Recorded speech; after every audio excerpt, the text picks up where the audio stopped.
Unsure of your dream? Study abroad destination? Clear your doubts. Videsh Consult. Call 9676502888.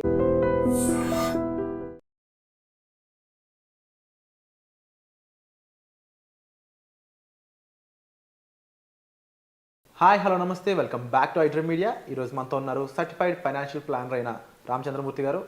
అలాగే stock market అనలిస్ట్కి సంబంధించి ముఖ్యంగా ఈరోజు update ఏంటో తెలుసుకుందాం. Hi sir. హాయ్ అండి. Sir right now market situation ఒకసారి చెప్తాను. అండ్ ముఖ్యంగా సెన్సెక్స్ వచ్చేసి -1176 పాయింట్స్తో 78,041 దగ్గర ఉంది. అవునండి. నిఫ్టీ వచ్చేసి -364 పాయింట్స్తో 23,587 దగ్గర అయితే ఉంది. అవును. చాలా రీజన్స్ అయితే ఇంపాక్ట్ చేస్తున్నాయని చెప్పేసి మాట్లాడుకుంటున్నారు బయట. వాట్ ఈస్ హ్యాపెనింగ్, ఇది ఇలాగే కంటిన్యూ అయ్యే ఛాన్స్ ఉందంటారా? అవునండి. ఇప్పుడు మీరు ఇవాళ రేట్ చెప్పారు కానీ యాక్చువల్గా అసలు పాలు స్టార్ట్ అయింది 16-12 నుంచి. ఆ రోజు వచ్చి 24,770 దాకా వెళ్ళింది నిఫ్టీ. సో అక్కడి నుంచి ఇప్పుడు దాదాపు 1,200 పాయింట్స్ డౌన్ అయింది. సో యాక్చువల్గా లాస్ట్ టైము అక్టోబర్ 21 నాడు 23,390 దగ్గర లోయెస్ట్ లో వచ్చి అక్కడి నుంచి యాక్చువల్గా రికవరీ స్టార్ట్ అయింది. సో అప్పుడు హై వచ్చి మళ్ళీ 5/12/2024 నాడు ఇది 24,830 దాకా వెళ్ళింది సార్. సో అక్కడ మేము మార్కెట్ ర్యాలీ స్టార్ట్ అయింది, ఓకే కన్సల్టేషన్ అయింది. అంతకుముందు మనకి ఆల్ టైమ్ హైస్ నుంచి ఫాల్ అయింది కదా, గత 3 నెలల నుంచి కూడా ఫాల్ అయింది. సో 3 నెలల నుంచి ఫాల్ అయింది ఒక ఎత్తు, ఈ వారం రోజుల్లో ఫాల్ అయింది ఒక ఎత్తులాగా ఉంది. ఎందుకంటే ఇప్పుడు నెక్స్ట్ లెవెల్ ఇది లాస్ట్ టైంలో కనుక 23,330 కనుక కట్టిందంటే ఇంకా హెవీ, ఇక అది కరెక్షన్ మోడా లేకపోతే క్రాష్ అనేది అర్థం కాకుండా ఉంది. సో ప్రజెంట్ అయితే నిఫ్టీ అయితే 23,587 సపోర్ట్ ఆగింది ఉంది. సో ఎక్స్పెక్టెడ్ ఏంటంటే ఇంకో 200-300 పాయింట్స్ డౌన్ అయితే ప్రీవియస్ సపోర్ట్స్ దగ్గర కనుక ఆగితే కొంచెం మనకి రిలీఫ్ వచ్చినట్టే. అయితే ఈలోపు డిసెంబర్ ఎండ్ కూడా దగ్గరలో ఉంది కాబట్టి, ఎక్స్పైరీ కూడా నెక్స్ట్ వీక్ ఉంది కాబట్టి జనరల్గా ఏమవుతున్నాయంటే ఇది క్రిస్మస్ అని అనుకుంటున్నాం. సో ఇప్పుడు మన ఇండియన్ మార్కెట్స్కి జనరల్గా జనవరి నుంచి బడ్జెట్ ర్యాలీ ఇవన్నీ స్టార్ట్ అవుతాయి కాబట్టి ఇది ఒకటి బై అండ్ డిప్స్ లాగా ఛాన్సెస్ కనబడుతున్నాయి. ఎందుకంటే ఇప్పుడు ఈ మంత్ ఎండ్కి ఇంకా 4-5 రోజులే యాక్టివ్ డేస్ ఉన్నాయి కాబట్టి, ఎటు 25th క్రిస్మస్ అలా ఉంది, సెలవు హాలిడేస్ అలా ఉన్నాయి. సో ఏంటి రీజన్స్ ఎందుకు ఇలా అవుతున్నాయి అని ఆలోచిస్తుంటే జనరల్గా చాలా రీజన్స్ చెప్తున్నారు కానీ మాకు అనిపిస్తుంది ఏంటంటే ఎక్కువ వాల్యూమ్ లేకపోవటం వల్ల కూడా విపరీతంగా అప్ అండ్ డౌన్స్ అవుతుంటాయి. జనరల్గా ఈ ఎఫ్ఐఎస్ డిఐఎస్ ఎక్కువ పార్టిసిపేట్ చేయరు లాస్ట్ 10 days. దాంతో ఏమవుతుందంటే వాల్యూమ్స్ ఉండవు కాబట్టి up and downs one side అయిపోతాయి. సో ఇది ఒక మేజర్ రీజను. ఆ తర్వాత ఫెడ్ వడ్డీ రేట్లు తగ్గించారు బాగానే ఉంది కానీ నెక్స్ట్ ఇయర్ అలాగే హాకిష్గా చెప్తున్నారు. అది ఒకటి సెంటిమెంట్ నెగిటివ్గా తీసుకుంది యూఎస్ మార్కెట్స్. అలాగే అక్కడ ఈ డాలర్ ఇండెక్స్ ఒకటి విపరీతంగా పెరగటం, బాండ్స్ రేట్లు బాగా పెరగటం వల్ల ఈ అవుట్ సైడ్ మనీ అంతా యూఎస్కి వెళ్తుంది. అలాగే గవర్నమెంట్ చేంజ్ అవుతుంది. అందులో రిపబ్లికన్స్ నుంచి డెమోక్రాట్స్ నుంచి రిపబ్లికన్స్కి పార్టీ గవర్నమెంట్ చేంజ్ అవడంతో వాళ్ళ ఒపీనియన్స్ థింకింగ్ అంతా కూడా మారుతున్నాయి కాబట్టి జనరల్గా గ్లోబల్ మొత్తం కొంచెం అన్సర్టనిటీ ఉంటుంది. ఈ యూఎస్లో కొంచెం స్టెబిలిటీ వచ్చేదాకా అన్ని మార్కెట్స్ కూడా ఎఫెక్ట్ అవుతున్నాయి. మన ఒక ఇండియానే కాదు, అటు యుఎస్ ఏషియన్ మార్కెట్స్ కానీ అటు ఇది యూరోప్ మార్కెట్స్ కూడా ఇలాగే ఒక రకంగా ఉంటుంది కదా. ఎందుకంటే 4 years యుఎస్ ఒక సిస్టంలో వెళ్ళిన వాళ్ళు ఇప్పుడు ఇంకొక ట్రంప్ ఆల్రెడీ మనం చూస్తే ఆయన యొక్క పాలసీ ఏంటనేది. సో అలాంటి యాక్టివ్గా ఉంటారు కాబట్టి ఆయనవి అడ్జస్ట్ అవ్వటానికి కొంచెం టైం తీసుకుంటుంది వరల్డ్ అంతా కూడా. అది కాకుండా ఇంకా మళ్ళీ వార్స్ అలాగే కంటిన్యూ అవుతున్నాయి.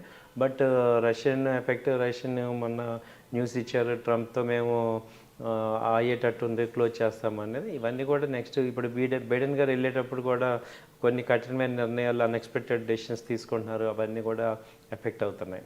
సో ఈ ఆల్రెడీ ఈ 2 వార్స్ రెగ్యులర్గా మనకి అటు వెస్ట్ ఏషియాను ఇటు ఈస్ట్ 2 వార్స్గా ఎఫెక్ట్ అవుతున్నాయి కాబట్టి ఇవన్నీ మనకి ఇండియాలో ఎఫెక్ట్ అవుతున్నాయి సార్.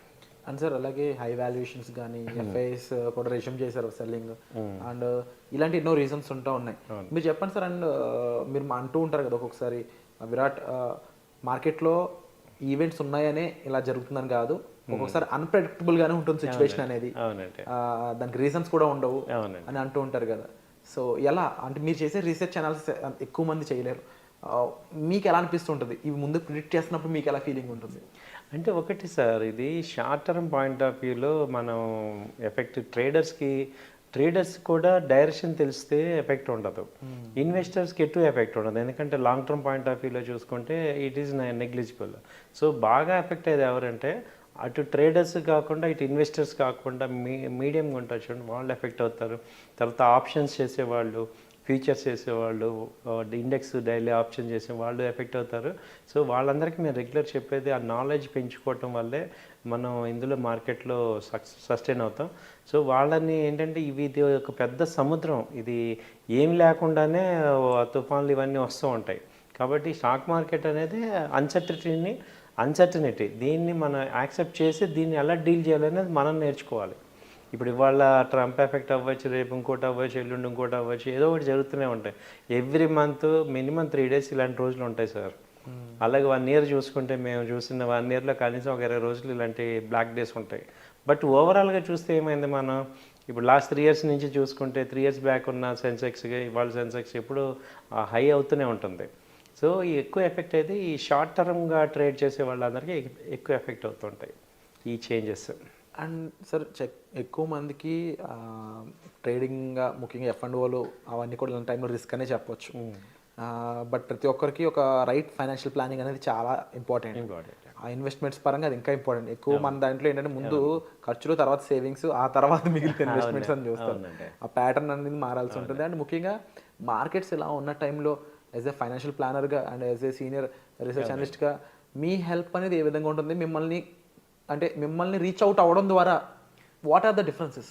ఎలా ఉంటాయంటే అండి, ఇప్పుడు మేము చెప్పేది ఏంటంటే, ఇప్పుడు ఇలాంటి ప్యానిక్ డేస్లో అందరం ఆల్రెడీ మీరు ఎవరైనా స్టాక్స్ కొనుక్కున్న ఉన్నవాళ్ళు, ఈక్విటీ కొనుక్కున్న వాళ్ళు ఈ టైంలో ఏమవుతారంటే ఉన్న అన్నీ కూడా అమ్మేసుకుంటారు.